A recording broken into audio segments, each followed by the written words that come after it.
আসসালামু আলাইকুম বন্ধুরা, কেমন আছেন সবাই? আশা করি সবাই অনেক অনেক বেশি ভালো আছেন। তো আমি আজকে আপনাদেরকে TP5100 মডেলের এই fast charging lithium battery charging মডিউলটি রিভিউ করে দেখিয়ে দেব। তো ভাইয়া চলুন ভিডিওটি শুরু করা যাক। এটি হলো TP5100 মডেলের লিথিয়াম ব্যাটারি চার্জিং মডিউল। এই মডিউলটি দিয়ে আপনারা TP4056 মডেলের থেকে অনেক বেশি ফাস্ট টাইমলি এবং একই সাথে অনেকগুলো সেল চার্জ করতে পারবেন। এই মডিউলটিতে ব্যাটারি ওভারচার্জ প্রোটেক্ট দেওয়া আছে। ফুল চার্জ হওয়ার সাথে সাথে অটোমেটিক্যালি চার্জিং বন্ধ হয়ে যায়। চার্জিং ইন্ডিকেট করার জন্য এখানে দুইটি ইন্ডিকেটর এলইডি সংযুক্ত করা আছে। চার্জিং অবস্থায় এখানে থাকা রেড ইন্ডিকেটর এলইডিটি জ্বলতে থাকে এবং ফুল চার্জ হয়ে গেলে গ্রিন ইন্ডিকেটর এলইডি জ্বলতে থাকবে।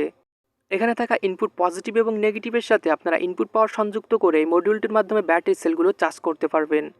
এখানে দুইটি ইন্ডিকেটর এলইডি সংযুক্ত করা আছে। এছাড়াও আপনারা চাইলে আরও দুইটি এক্সট্রা ইন্ডিকেটর এলইডি সংযুক্ত করে নিতে পারবেন। আর এর আউটপুট বি পজিটিভ এবং নেগেটিভের সাথে ব্যাটারি সেল সংযুক্ত করে চার্জ করতে হয়। এই মডিউলটির আউটপুটে আপনারা নর্মালি পাবেন 4.3 ভোল্ট, কিন্তু এর ইনপুটে যদি 9 থেকে 12 ভোল্টের ডিসি পাওয়ার সংযুক্ত করেন এবং এখানে থাকা সেট পিন দুইটি একসাথে সোল্ডারিং করে দেন, তাহলে এর আউটপুটে পাবেন 8.6 ভোল্ট। তখন আপনারা 3.7 ভোল্টের দুইটি সেলকে একসাথে সিরিজ করে এই মডিউলটির মাধ্যমে চার্জ করতে পারবেন। তো এই মডিউলটির ইনপুটে আপনারা 5 থেকে 14 ভোল্ট পর্যন্ত ডিসি পাওয়ার ইনপুট দিতে পারবেন এবং এর আউটপুট পাবেন নর্মালি 4.3 ভোল্ট। এবং এখানে থাকা সেট পিন দুইটি একসাথে সোল্ডারিং করে দিলে এর আউটপুটে আপনারা পাবেন 8.4 ভোল্ট। তো এই মডিউলটির মাধ্যমে আপনারা 1S বা 2S লিথিয়াম ব্যাটারি প্যাকগুলোকে খুব সহজেই চার্জ করতে পারবেন। তো এখন আমরা একটি 5 ভোল্টের মোবাইলের চার্জার দিয়ে এই মডিউলটিতে পাওয়ার সাপ্লাই দেব। তোর পজিটিভকে ইনপুট পজিটিভ এবং নেগেটিভকে ইনপুট নেগেটিভের সাথে সংযুক্ত করতে দেখতে পাচ্ছেন এখানে একটি গ্রিন ইন্ডিকেটর এলইডি ইন্ডিকেট করছে। তো এখন যদি আমরা ভোল্ট পরিমাপ করি তো দেখতে পাচ্ছেন এর আউটপুটে আমরা পাচ্ছি 4.3 ভোল্ট এবং ইনপুটে দিচ্ছি 5.6 ভোল্ট। তো এখন আমরা 3.7 ভোল্টের লিথিয়াম ব্যাটারি সেলটিকে চার্জ করব। তো দেখতে পাচ্ছেন এখানে আমরা পাচ্ছি 3.26 ভোল্ট। তো ব্যাটারির পজিটিভকে আমরা বি পজিটিভের সাথে এবং নেগেটিভকে বি নেগেটিভের সাথে সোল্ডারিং করে নিব।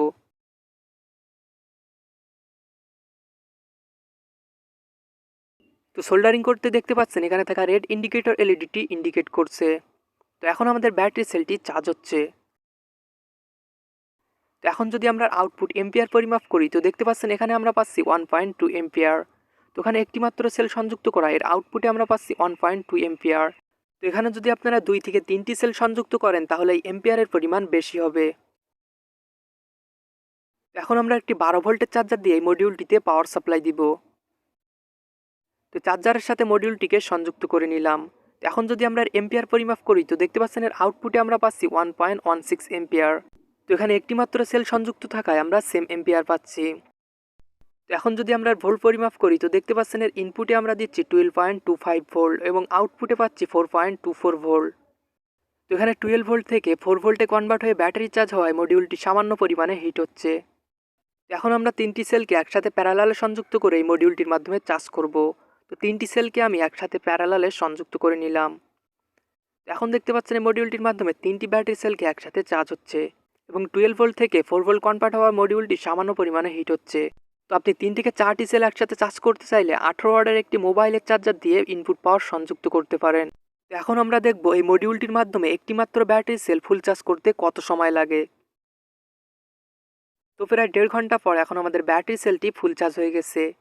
তো এখন যদি আমরা ভোল্ট পরিমাপ করি তো দেখতে পাচ্ছেন এখানে আমরা পাচ্ছি 4.28 ভোল্ট। তো এই মডিউলটির মাধ্যমে আপনারা একটি সেলকে অনেক ফাস্ট টাইমলি চার্জ করতে পারবেন। তো এখন আমরা 2টি সেলকে সিরিজে সংযুক্ত করে এই মডিউলটির মাধ্যমে চার্জ করব। সেজন্য একটি ব্যাটারির পজিটিভকে অপর একটি ব্যাটারির নেগেটিভের সাথে সোল্ডারিং করে নিব।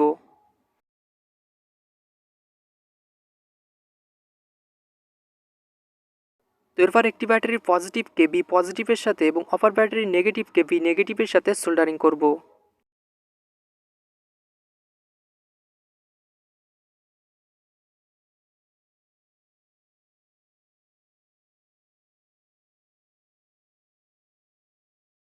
তো এরপর এখানে থাকা সেট লেখা পিন দুইটি একসাথে সোল্ডারিং করে নিব।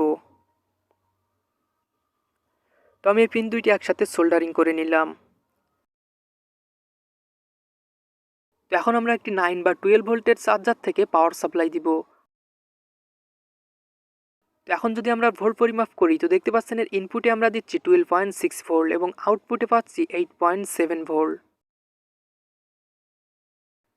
তো এখন যদি আমরা আউটপুট এম্পিয়ার পরিমাপ করি তো দেখতে পাচ্ছেন এখানে আমরা পাচ্ছি 1.3 এম্পিয়ার। তো একটি সিঙ্গেল সেল চার্জ হয় এখানে আমরা পাচ্ছি 1.3 এম্পিয়ার। তো আউটপুটে আরও বেশি সংখ্যক সেল সংযুক্ত করলে এম্পিয়ারের পরিমাণ বৃদ্ধি পাবে। তো এখন আমরা দেখব এই দুইটি সেলকে ফুল চার্জ করতে কত সময় লাগে। তো প্রায় 1.5 ঘন্টা পর আমাদের ব্যাটারি সেল দুইটি ফুল চার্জ হয়ে গেছে। তো এই মডিউলটির মাধ্যমে আপনারা 4টি ব্যাটারি সেল দিয়ে 2S ব্যাটারি প্যাক তৈরি করে চার্জ করতে পারবেন। এবং 2S ব্যাটারি প্যাকগুলো চার্জ করতে হলে এর ইনপুটে কিন্তু অবশ্যই 9 থেকে 12 ভোল্টের ডিসি পাওয়ার সংযুক্ত করতে হবে। আর একটি সেলকে চার্জ করতে হলে আপনারা মোবাইলের চার্জার দিয়ে পাওয়ার সাপ্লাই দিতে পারেন। আর 2 থেকে 3টি সেল একসাথে প্যারালালে সংযুক্ত করে চার্জ করতে চাইলে 18 ওয়াটের মোবাইলের চার্জার দিয়ে পাওয়ার সাপ্লাই দিতে পারেন। তো বন্ধুরা, ভিডিওটি ভালো লাগলে অবশ্যই একটি লাইক করবেন। আর এরকম নতুন নতুন ভিডিও পেতে চাইলে চ্যানেলটি সাবস্ক্রাইব করে পাশে থাকা বেল আইকন অল প্রেস করে দিবেন। তো ভিউয়ার সকলে ভালো থাকবেন, সুস্থ থাকবেন এবং সাথেই থাকবেন।